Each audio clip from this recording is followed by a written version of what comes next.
Why, hello there. Hello there. We are here to kind of talk about, well, you know, they can read the title, so. Sure. Yeah, so you've been bringing up paranormal stuff to me recently, and I honestly don't know much about it. I know of paranormal things, like the paranormal movies, Conjuring, stuff like that, but I'm actually planning on going to the Conjuring House Okay. the first week in so November. so tell me about that. What do you know about the house in particular? So, I kind of want to preface all of this by saying, like, I don't want to bring religion into this, but the reason why I find it so interesting is because of, obviously there are things in life that people don't really understand. One of the biggest things is death. What happens afterward? And something that, I'm a Christian. I'm not a practicing Christian, but I also wouldn't say I'm very strong with my faith. But when I hear and see things that are paranormal, whether it's, it's also one of those things where you need to take all this information with a grain of salt. You can't be so skeptical Yeah, about all these things I because do definitely take it with a grain of salt. like there's some people in the world that are like, oh, if it doesn't happen to me, then it doesn't happen to others. And, but you have to also understand that if there's multiple accounts of kind of the same thing happening to multiple people, like I personally have, I'm not a, I wasn't a big movie person growing up. Like I was one of those kids where like if a scary movie commercial came on, I would like run in the other room and like wait for the commercial to be over. That was just me though. Yeah. As I've gotten older, I've taken a big interest in a lot of this stuff just because it's very interesting, like Sure. stuff like that. It also proves to me that, there is something after life. Now, I do believe in ghosts. It's one of the weird things that I, believe in and everything. But you brought up The Conjuring. Have you ever seen the Conjuring movies? Because I've only really seen the first one. I've seen bits and parts of the movies, but I've never watched like a full movie through. Okay, of The so Conjuring. one of the biggest things I can tell you is the Conjuring movie, the first one, is based off of real life accounts, but it's not all entirely true. You know the thing, oh, they Hollywooded up? Yeah, of course. Yeah. I saw something when I was looking into it myself because I'm the type of person where I'm not really one of these people where I'll believe the masses. I want to think for myself. I'm not a sheep. Sure. If you same. tell me something, my first question to you is going to be, okay, well, why is that? Yeah. And for me, when I was looking up things, I can't remember the name of the director, and it hurts me because I heard it 2 days ago, but the director had to obviously send in the script to the Motion Pictures Association to see like what they would be rating, what they need to change. Like if they want to make it PG-13, what would they need to change about the script? Yeah. The Motion Pictures Association, and I'm probably butchering that name as well, they sent the script back to them and said R. Okay. The director said, is there anything we can do to change it from an R to a PG-13 rating? He goes, they sent back, no. Really? No. There was nothing they could do to change it. Well, why though?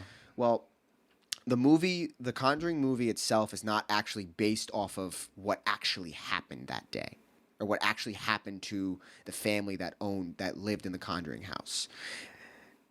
Basically, it's the house itself it's called the Old Arnold Estate.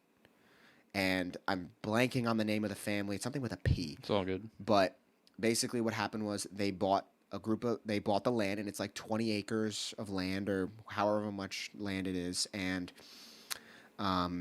basically what ended up happening was as the guy's handing them the keys the day they move in, the only advice the guy said to them was, keep the lights on at night. And I was like, bro, if that was me, I would literally be like, I'd be skeptical. Yeah. I'm not going to sit here and be like, oh, I move out. No, I'm going to be realistic. I'd be like, why would you tell me to leave the lights on? Yeah, I'd be kind of freaked out. But there's accounts from like the kids. And obviously a lot of the kids at the time were 12 to 15 years old. There was 5 girls that lived there. The family had five girls. Okay. And all of them have accounts of kind of the same thing. Like, for instance, when they had to go to the bathroom at night, they traveled in packs of 3.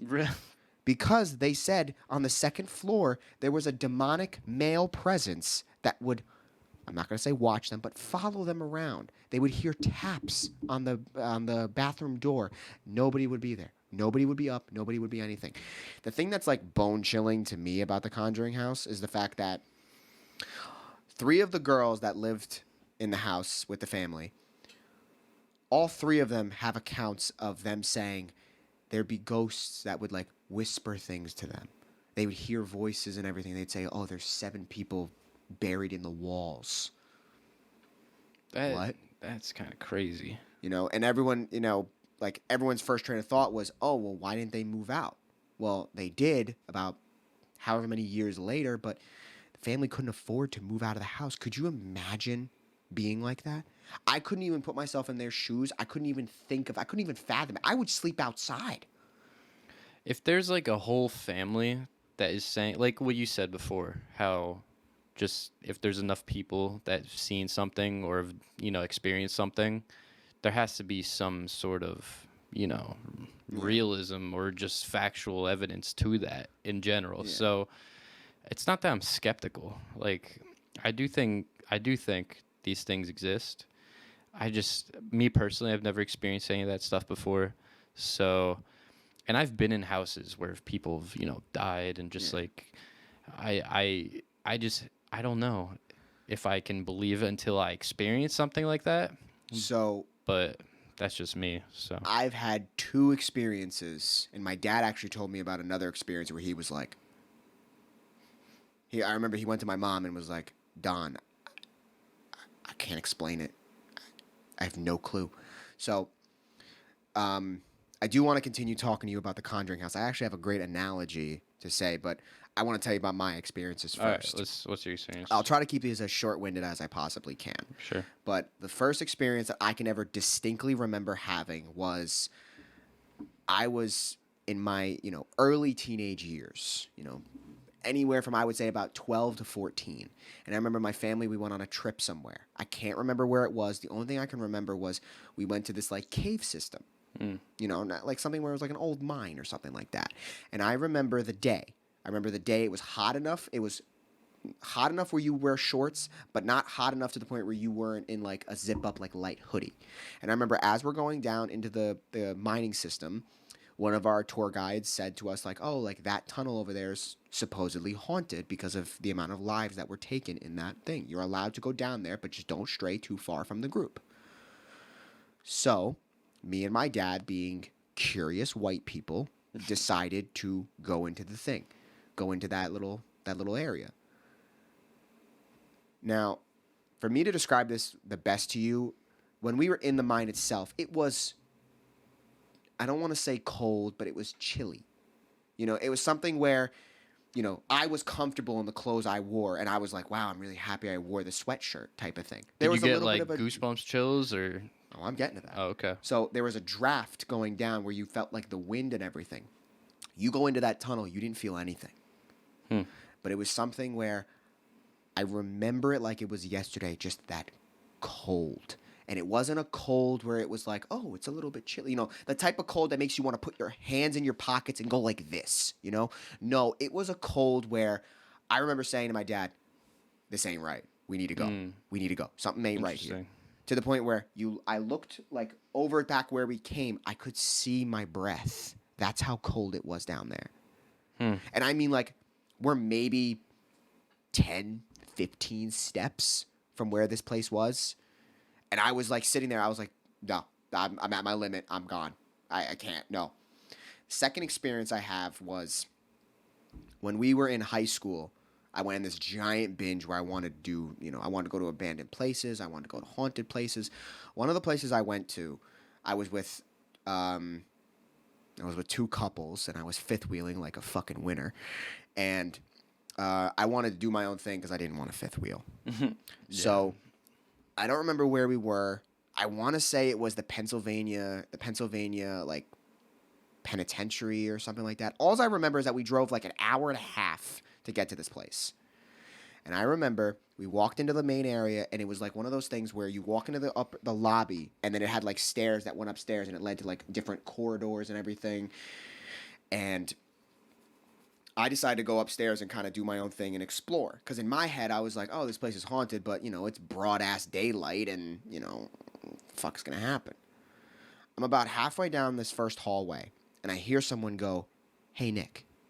Like, as if it's like, really? like right over the beam type of thing. Right over like the little awning, like railing thing is. That sounded like it came from there. So me not thinking too well, I turned around and I just casually walked up and I'm like leaning over the thing like this and I look at my boys and everything and I was like, "Yo guys, did somebody call me?"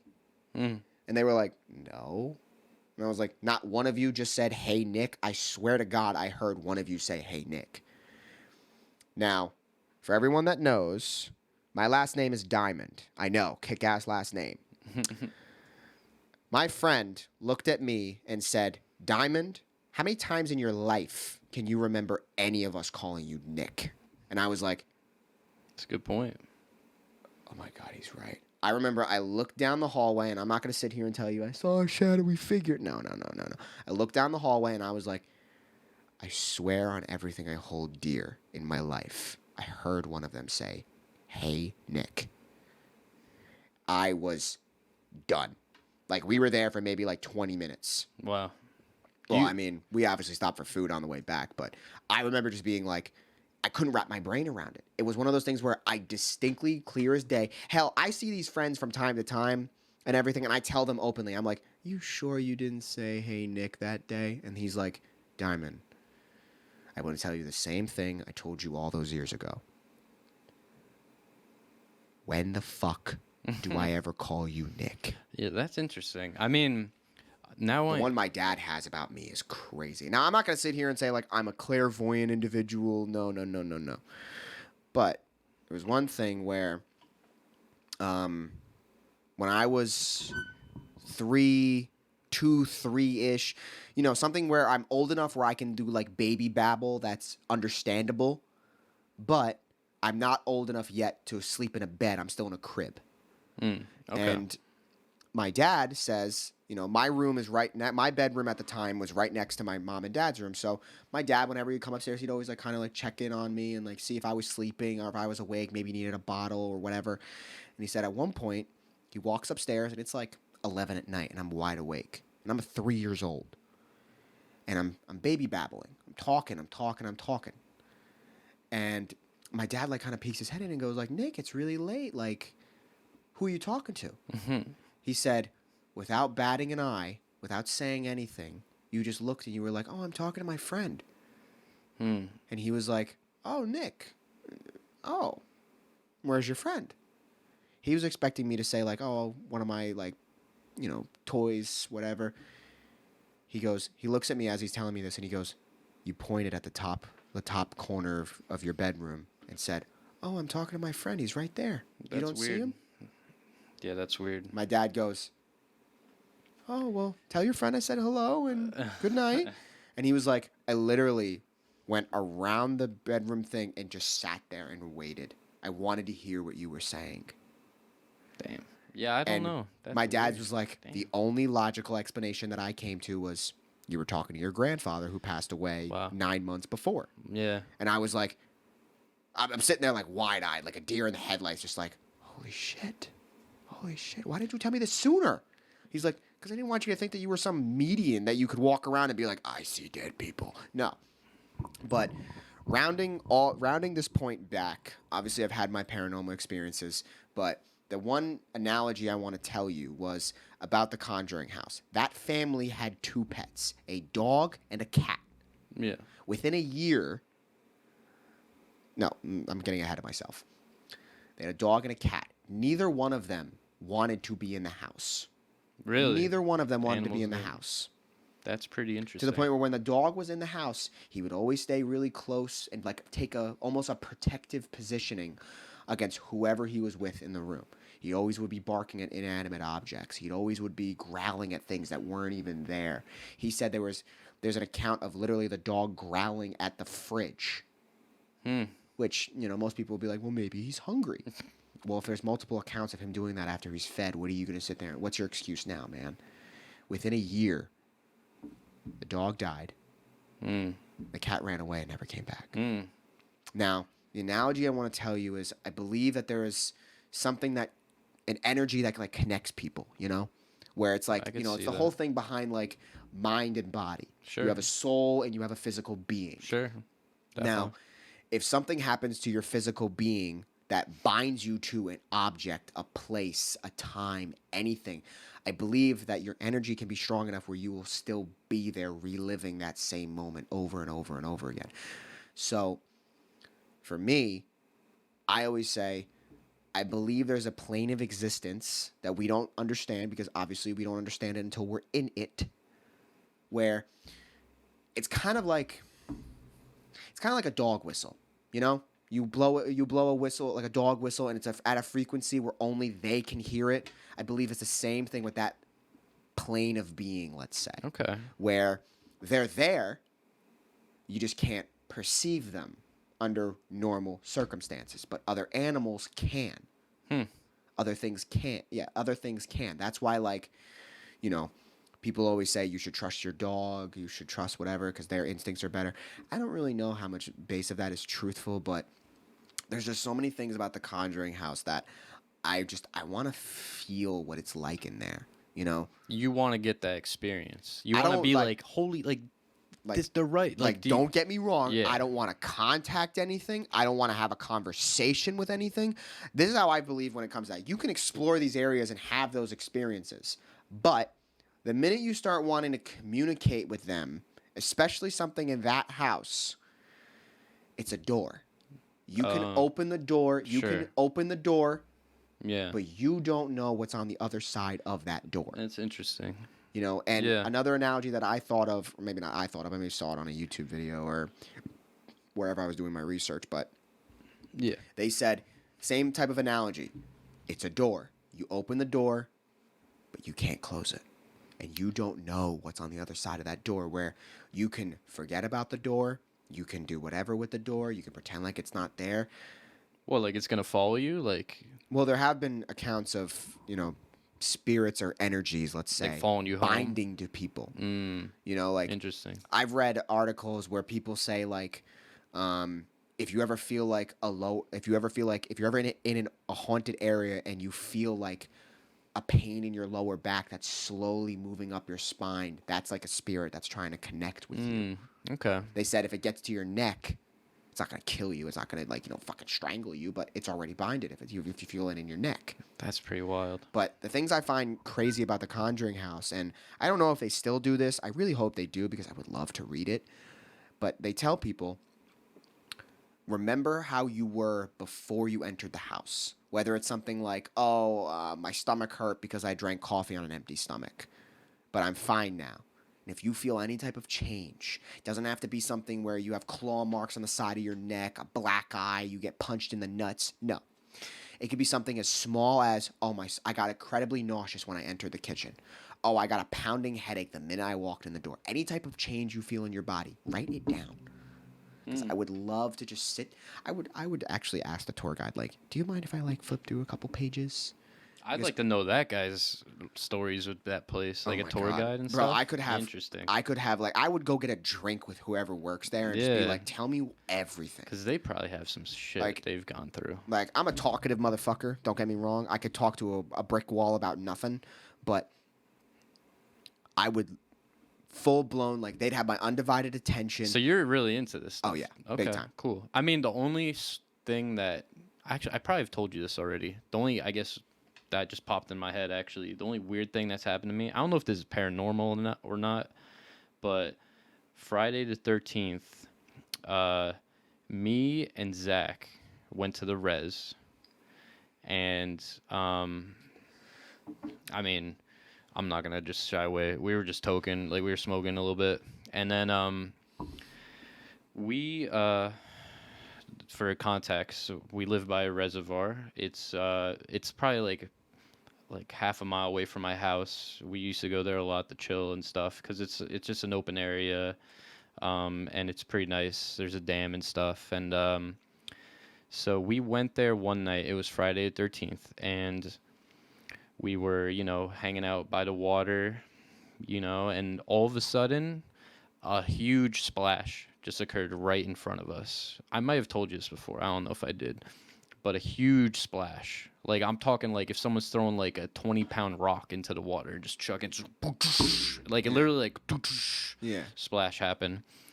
And we both look at each other and we're like, let's get the fuck out of here. Like, let's go. Like, what the hell was that? Let's get out of here. So, Fear. yeah. So we left, and that's one of the few times I was just like, I don't know what that was, but no one's here.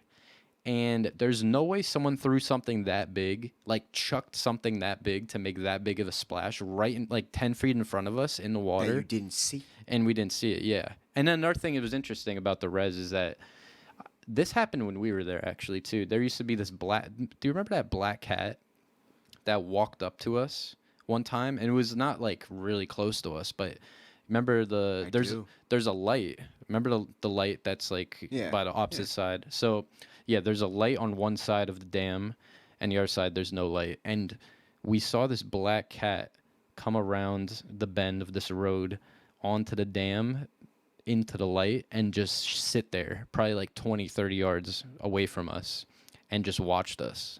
And I remember that was happening.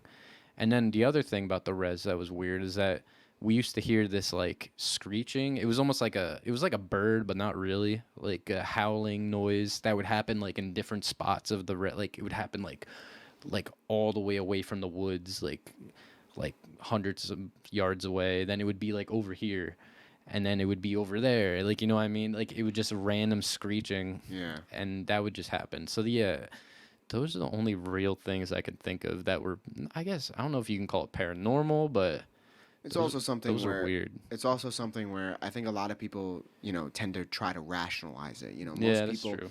Most people, things like that, especially when it comes to like stuff with like the paranormal, is if you don't understand it, it's not real. Yeah. Your brain will always try to, what's the word I'm looking for? They'll try to reason through it. They'll try to like find something where like, I wish I could think of a good example off the top of my head, but it's something where if something paranormal happens to you, you will be so quick to dismiss it and try to rationalize it. Sure. Whether it's something as small as like, I'm thinking of like a water bottle example, but like if I have like regular, like if I have my vape and it's sitting like this and we're in a room like this where there's no draft and we're just sitting here and it just falls over. Yeah, it's weird. Then you're going to sit there and be like, oh, well, maybe, we bumped into the desk wrong. Maybe it's like a little off balance, blah, blah, blah. Everybody will always try to rationalize it. Yeah. But there's certain things you can't rationalize. No, you can't explain a lot. Yeah, I totally get that. And especially with that moment with the splash in the water. That was one time where I really couldn't really. Oh, I hope you know if I was anything. there, my white guy would have been showing. I would have been the person that's like walking over to see where it was and try to see if I can connect dots.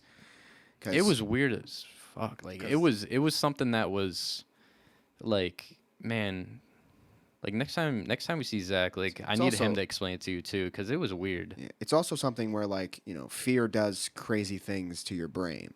Fear is definitely a mechanism that keeps us alive and everything. Course. But a lot of the times, if you like, I always use this: if you convince yourself of something out of fear, you're gonna see it. Yeah. That's a good way to put it. Yeah, for sure. Your brain messes with you a lot. Like, for instance, when I go to the Conjuring House, which we will be talking about, when I go, I'm going in with a clean slate. I don't want to be fearful. I don't want to be anything. I want to be simply there. I want to be able to feel its presence. What is it like there? Yeah. What's the temperature like? What does it feel like in there? What is the vibe in there?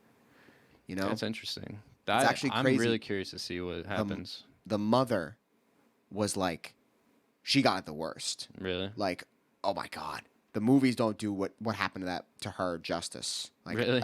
It's terrible to say. What happened then to her? I mean, like, bro, apparently one of the biggest, like, demons, I don't even want to say its name, but one of the demons is, like, her name was Bathsheba or something like that. And apparently in, like, the 1800s, she was tried for killing a baby by putting a needle through, like, the base of its skull and letting it bleed out. She was acquitted, shunned, and then apparently she was, like, a worshiping Satanist. Goddamn. So she was tied to the house. Yeah. And the mother would have, like, like, scratches on her body waking up. She'd have, like, burning sensations on, like, her wrists, her body, and everything. What the fuck? And the burning sensation. Whenever she would have the burning sensations, she'd like wake up and like get up and be like, oh, my wrist, whatever, blah blah blah. She would look the next morning and there'd be like one singular puncture wound, reminiscing of someone taking a sewing needle and just going right in. Yeah, that's weird. But That's weird. I've said, I was like, I give that entire family so much kudos. They were in that house for like, I'm pretty sure like 10 years. I'm sorry, probably 2 years, 3 years. I wouldn't be able to do it. Damn. The reason they couldn't move out was because the family wasn't financially Yeah. stable enough to be Yeah. able to move. Yeah, that's even that. Like, I would be like, I don't care. I'll live in a Me car, too, like, bro. I go move Like, in I'm with not- I'd go move in with fucking family at that point. That's what I'm saying. Ah, man. Yeah, that's. I'd be like, the minute you can't even leave your room to simply use the bathroom without traveling in a pack, I'd be done. Done. So. And that's it's weird. just, I'm very much into this stuff, but I know where the line is. Like I said to the person I'm going to the Conjuring House with, I don't want to talk to anything. I don't want anything. Don't fuck with me when we're in there. Like Dan. You want it to be authentic. Yeah. I said to our friend, I was like, if you're gonna fuck with me in the Conjuring House, I'm probably gonna lay you out. Like, if he did something where like we're going down the stairs and you so much as like go like this to my arm, I'm hitting you with a spinning back fist. Yeah. No. This is not an yeah. area where you should be fucking with me here. That's funny though. No. Yeah. No, for sure. It's actually funny when I went to Colorado the first time, we stayed like I think 5 or 10 miles from Estes Park. Estes Park is where our red rum thing came from. The Stanley Hotel. Yeah. And I made the joke to my dad. I was like, yeah, we should just book a room and just not tell Jess and see how long it takes her to find out. Jess, if you're listening to this, you're so lucky that Dad shut it down because you would have had no idea. But, yeah, we talked about that, and my dad looks at me and goes, Nick, you know your sister really well. The minute she finds out, what do you think her first reaction would be? I was like, whose idea it was? I'm leaving. Where can I stay? And I was like, yeah, maybe we shouldn't do this. 'Cause I feel like Jess would just beat the shit out of both of us.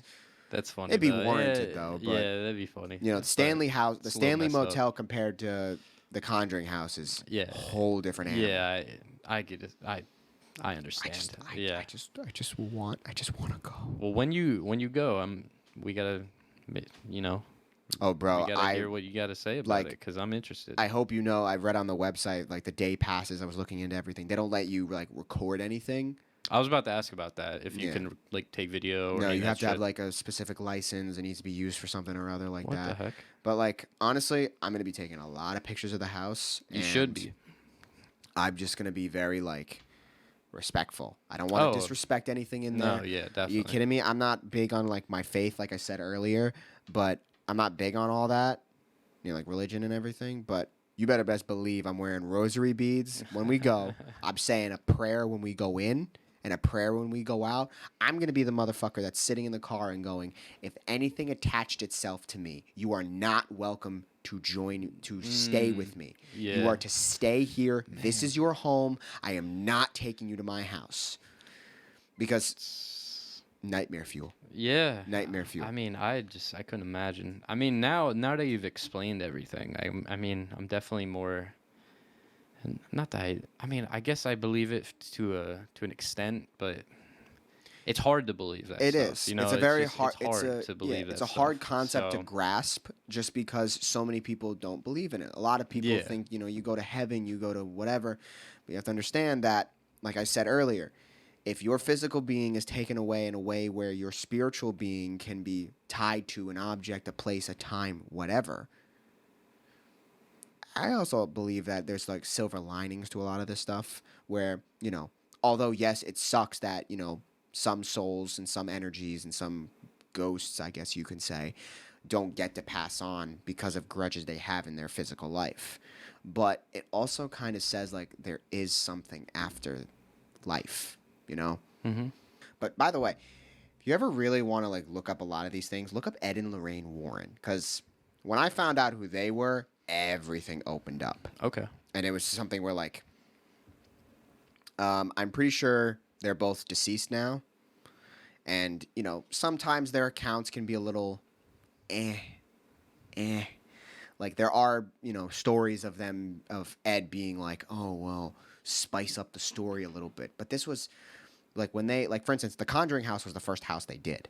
Wow. And ain't no way they're gonna sit there and be like, okay, we don't have any media attention, no anything. So Oh, so they're people that like research this stuff and are into Well- it, or what are they about then? Lorraine is a medium. Oh, okay. She can experience whatever. Ed was a demonologist. Oh shit, that's a thing. So What the hell? yeah, it's. That's I also think it's one of those like fake professions that people kind of like say they study when in reality Lorraine was the moneymaker. She was the one that was doing like the seances, which seance is basically when like you talk to the demon and find out why it's there. yeah. She was the one doing all that. They brought priests in to perform exorcisms and blah blah blah. It's trust me, man. I went down the rabbit hole. Some of it's kind of a little far fetched and they're reaching a little bit, but there's some accounts where you're like, yeah, ain't no way. Wow. Ain't no way this is. Wow. But It's interesting. I do want to save some more for after I go to the Conjuring House, and hopefully we'll be able to make this a full episode when I go to the Conjuring House, and then maybe I can put up some pictures and everything and stuff like that. But anyway, I hope you enjoyed this little 0.5 episode. This is kind of just us talking about something that I've been talking about for probably the last 2-3 weeks now. Yeah, you've been But bringing then again, I normally get into like horror stuff right around like fall because it's the best. next month and Of course, everything. yeah. But I hope you enjoyed. I hope maybe you found a little bit of knowledge in this. Me talking about the Conjuring House, but I look forward to that episode. It should come out in November-ish, because I know I'm planning on going in November because everyone and their fucking mothers wants to go to the Conjuring House in October because, for sure. the vibes. And it'll definitely come out then, and I do have more to say, but I definitely think I'm going to save it for that because, I mean, bro, if the people want more of this, trust me, I know about a lot more. Sounds like you know a lot. So we'll definitely talk more about this. I'm also one of those weirdos where when I'm at my job, I tend to watch these hour and a half videos because I look up an area. I actually know. Do you know what I actually first did? What? I Googled top 10 most haunted places in the U.S. Oh, okay. So then I try to find videos relating to why are they haunted? Yeah. And bro, some of these motherfuckers back in the 1800s are crazy. Damn. It's Interesting. interesting. I gotta tell you about the axe murdering house, or the axe murder house, bro. That maybe next time I'll tell you guys about that one. You guys can get my firsthand account. Hopefully, I can remember the goddamn family's name. I think it's the Parrish family or something like that. Okay. I don't know, man. Something with a P. But Got you. anyway, we hope you enjoyed this little 0.5 episode of us just kind of chopping it up. Being cool, being us, and just kind of being the third person in our conversation. And if you want more, make sure you subscribe, find the TikTok. Thank you again for joining us, and we'll talk to you soon. See you soon.